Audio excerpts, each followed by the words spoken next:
Hey guys, thank you for tuning back into our channel. In this episode, we'll be covering a 1981 cold case from Moore, Oklahoma.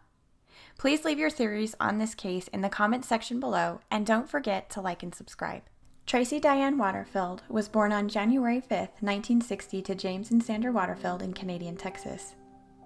Coming from a hardworking family with wealth, Tracey flourished in her childhood years with her siblings. She was very kind to everyone, smart, outgoing, and loved to cook even at a young age.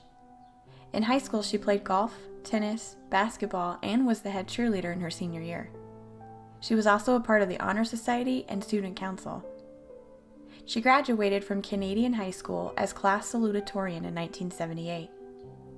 She enrolled at Oklahoma State University to major in physical therapy.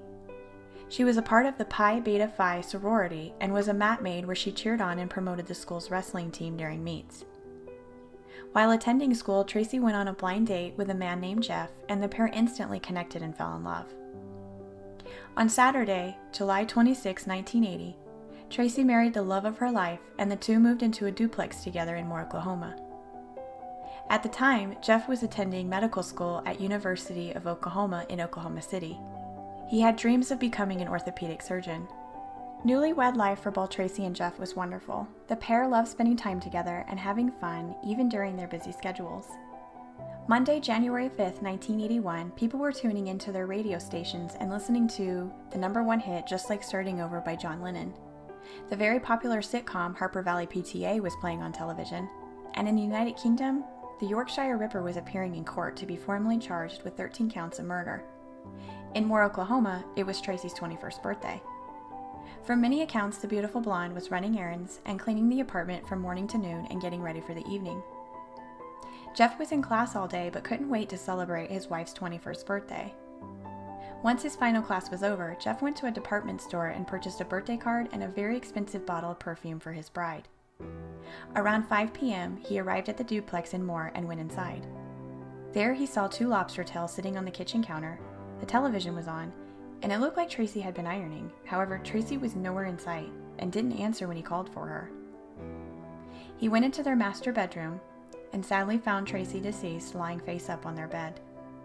She was wearing a plaid shirt, blue jeans, and was barefoot. Panicked and in shock, Jeff ran out of the apartment to a friend's house down the street and called 911. Autopsy reports showed Tracey was stabbed more than 20 times above her waist and her throat was slashed. Neighbors told law enforcement they seen a 5'10", 160-pound white male in his 30s with dark hair enter Tracey's apartment around noon. It was noted he was wearing a waist-length jacket, dark slacks, and a black nylon. During the investigation, officials noted nothing was taken from the apartment, Tracey was not sexually assaulted, there was no signs of forced entry, no signs of a struggle, and there was no murder weapon retrieved. The only piece of evidence at the time was a single fingerprint, which was very difficult to match in the 80s. In 1994, the state of Oklahoma finally obtained its very first automated fingerprint identification system. This wouldn't have happened for some time if it wasn't for Jeff's parents. They pushed state legislators to pass a law to be able to fund the machine. Unfortunately, there has not been a match to the one found at the crime scene, and Tracey's case still remains cold. In 2015, the Oklahoma State Bureau of Investigations released new evidence and information in hopes of solving her case. They released a cable repair ticket book that was left inside the apartment the day Tracey was murdered. It was also noted a 1x4-inch keychain with Tracey's name engraved on it was also missing. Officials believe the killer kept it as a memento and could still have it in his possession today. After dozens of leads, police were able to determine the ticket book was from Southwestern Bell. Even after interviewing many of the employees with the company, nothing has turned up. We have some questions for law enforcement after reviewing this case. Was the killer even employed with Southwestern Bell? Did he steal the ticket book, possibly from a friend or family member? Could he have worked at a company that printed or disposed of the books?